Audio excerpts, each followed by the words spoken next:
وارث بنے اور گزرتے وقت کے ساتھ ساتھ تاریخ کا حصہ بنتے رہے۔ کچھ اقتدار کی حوث کا نشانہ بن گئے، یا یوں کہیے کہ حوث اقتدار کا نشان ہوئے، جیسا کہ آج ظاہر ہے آج بھی ہمیں ہوتے ہوئے نظر آتے ہیں، اور کچھ عدل و انصاف اور سیاسی و دینی بصیرت کی وجہ سے انمٹ نقوش چھوڑ گئے، جنہوں نے کرسی و اقتدار کو خدا مانا، اپنا سب کچھ جانا اور کرسی ہی کے پیچھے لگے رہے جیسا کہ آج لگے رہتے، تو ان کے حصے میں ملامت کے سوا اور کچھ بھی نہیں، اور جو اللہ کی دی ہوئی حکومت کو فرض سمجھ کر قرض چکاتے رہتے ہیں وہ یقیناً اس وقت بھی امر ہو گئے تھے، اور آج کے بعد جب بھی تاریخ لکھی جائے گی وہ امر ہو جائیں گے۔ انہی امر ہونے والی نسلیوں میں ناظرین بر صغیر میں اسلامی سلطنت کے حقیقی بانی اور تاریخ اسلام کی انتہائی غیر معمولی ہستی سلطان شمس الدین التتمش رحمت اللہ علیہ بھی ہیں، جو خاندان غلامان کے دوسرے حکمران تھے اور جنہوں نے اپنی شاندار طرز حکمرانی سے خلافت راشدہ کی یاد تازہ کر دی۔ تاریخی حقیقت یہ ناظرین کہ جو حضرت یوسف علیہ السلام کی طرح حسد کا شکار ہوئے،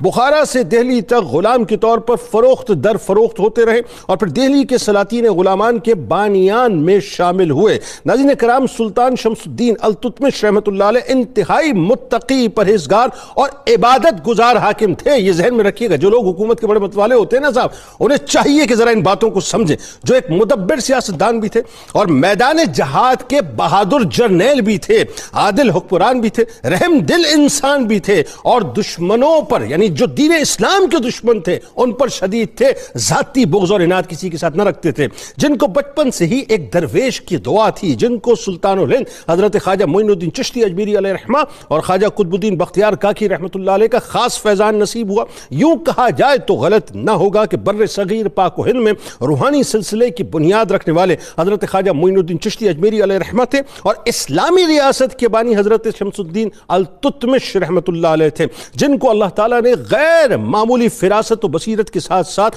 حسن یوسف سے بھی نوازا تھا، جو انتہائی حسین و جمیل انسان تھے۔ ناظرین کرام، عجیب رنگ تھا سلطان شمس الدین التتمش رحمت اللہ علیہ کا کہ بظاہر انہیں بادشاہی سے تعلق تھا، مگر دل سے وہ فقیر دوست انسان تھے، یعنی ہر وقت جو ہے محلات کے اندر نہ رہا کرتے تھے، کم کھایا کرتے تھے، کم سوتے تھے، اور رات کو عموماً بیدار رہنا ان کا معمول تھا۔ رات کو سوتے ہوئے بھی اپنی ذمہ داری کا اس قدر احساس تھا کہ سوتے ہوئے کبھی آنکھ کھل جاتی تو فوراً اٹھ کے بیٹھ جایا کرتے تھے۔ رات کو شہر کا گشت کیا کرتے تھے تاکہ عوام کے حالات سے آگاہی رہے۔ آپ رحمت اللہ علیہ کی ہستی میں فاروقی رنگ نمایاں تھا، بھیس بدل بدل کر رعایا کی خبرگیری کرنا، خود کو ظاہر کیے بغیر ضرورت مندوں کی ضرورت کو پورا کرنا، راتوں کو جاگنا اور عبادات کرنا، اولیاء کرام، علماء کرام اور صلحاء کی صحبت میں رہنا اور ان کی خدمت کرنا، اور اپنے لیے باعث عزت اس بات کو سمجھنا۔ عوام کی خدمت کرنے کا بھی آپ کا عجیب اور انوکھا انداز تھا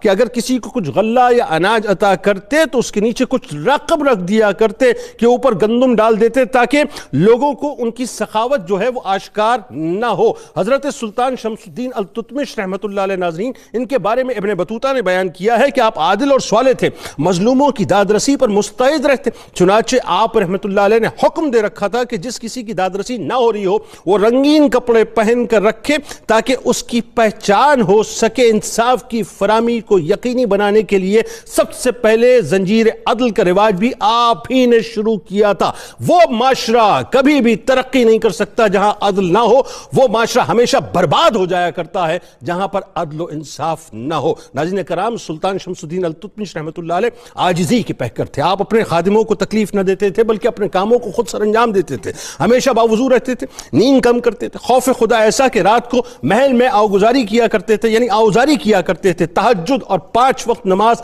با جماعت سے کبھی غفلت نہ برتتے تھے۔ آپ نے کئی مساجد بنوائی، مدرسے تعمیر کروائی، علماء اور فضلاء کی قدر اور بڑی بڑی تنخواہیں بھی ان کو دیں۔ آپ میدان جہاد کے شہسوار بھی تھے، مدبر سیاستدان ہونے کے ساتھ ساتھ صوفی بھی تھے۔ آپ درویشوں اور صوفیہ کا ادب و احترام کیا کرتے تھے۔ آپ نے ایک سٹینڈرڈ سیٹ کیا اپنی، یعنی یوں کہہ لیے کہ تقوی کا ایک ایسا سٹینڈرڈ سیٹ کیا کہ قطب الدین اوشی بختیار کاکی رحمت اللہ علیہ کے نماز جنازہ پڑھانے کے لیے ایک مجمع موجود تھا، لیکن اگر کسی شخصیت کو شرف ملا تو وقت کے سلطان، وقت کے بادشاہ حضرت سلطان شمس الدین التتمش رحمت اللہ علیہ کو ملا۔ آئیے آغاز کرتے ہیں ہمارے